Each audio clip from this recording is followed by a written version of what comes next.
We say this word imperial often, so this leads us into a series of insights on empire called Calling Out the Empire, which, just like our ongoing slow drip pro-democracy essay series and our Problem with the Media Insight series, this series will also be peppered throughout other outputs. But we'll start this off by simply giving a few tiers of ways of looking at what empire is.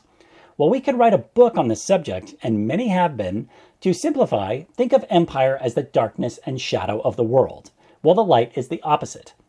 It's very crucial to not think empires are only a thing of the past.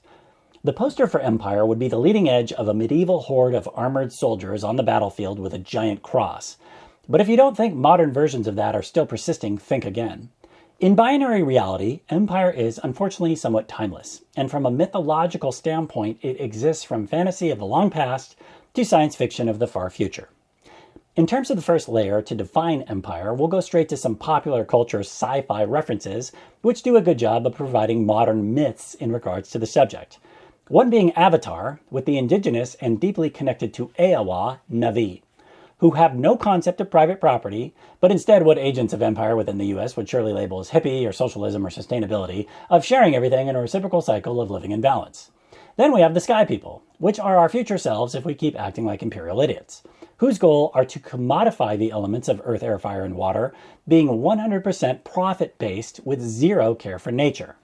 Our next reference is Star Wars, where you have the ragtag rebels, who do use advanced, yet stuck in the design theme of the 1970s technologies, but are fighting for justice and freedom from the conquest of while having a lineage of spiritual Jedi on their side, who are the initiates into higher states of consciousness, working on behalf of the light side of the Force. That, compared to the dark galactic empire of fascistic, hyper-hierarchically based, where no one ever smiles inside large-scale, advanced, hard-surface, cold, militaristic technologies, which at the top of their hierarchy are dark sorcerers who are also initiates into higher states, which either have risen in or unfortunately turned to the dark side of the Force, and are all about colonizing because colonialism, through wars and violence, are empire's mainstays. As a third analogous example, in the series Dune, there are the Harkonnens, which are basically advanced technology yet worst-case scenario psychopathic Roman space empires, who descend on the harsh desert planet of Arrakis to mine at any cost, no matter how many of the local population they kill, a priceless psychotropic substance that imparts heightened vitality and awareness called the spice because it's also key to interstellar travel. The second layer, from a non-fiction geopolitical standpoint, is the standard historical one, being a central state or ruling power with a collection of territories controlled or governed by a central authority. Empires are always characterized by their expansionist ambitions, seeking to acquire and maintain control over territories and those territories' resources beyond their original borders. They are formed through conquest and colonization. Examples of well-known empires, including from thousands to hundreds of years ago, are the Roman Empire, the British Empire, and the Ottoman Empire, while more recent versions have been the founding of the United States and its treatment to Native Americans and Africans, or the Japanese Empire primarily up to until World War II. Empires have played a significant role in shaping cultures, economies, and political systems around the world, which outside of infrastructure, which empires generally do well, pretty much everything else about them is bad news.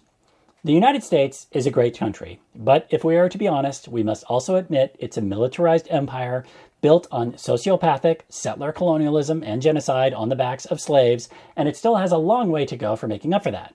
Because, for example, at the time of this writing, it's still continuing it by funding the lunatics currently in charge of Israel, whose goal is to expel or eradicate all Arabs from Palestine, who were there prior to the Jews. So, just as other Arab regions have also been on the perpetrating end of the empire throughout parts of time, regardless of where you live in the world, unless you're an indigenous person, your country has likely been complicit in it. Each region shares the blame. Through the deep time of the processional cycles of the earth, in the good times, empires subside, but in the darkness, they rise. The third layer is a deeper, esoteric, psychological element to empire, which is that it's the human administration of slowing or stopping and reverting the natural evolutionary process of each individual's, or what we could call each soul's, spiritual growth, or what we could also call their spiritual self-development. much more to discuss.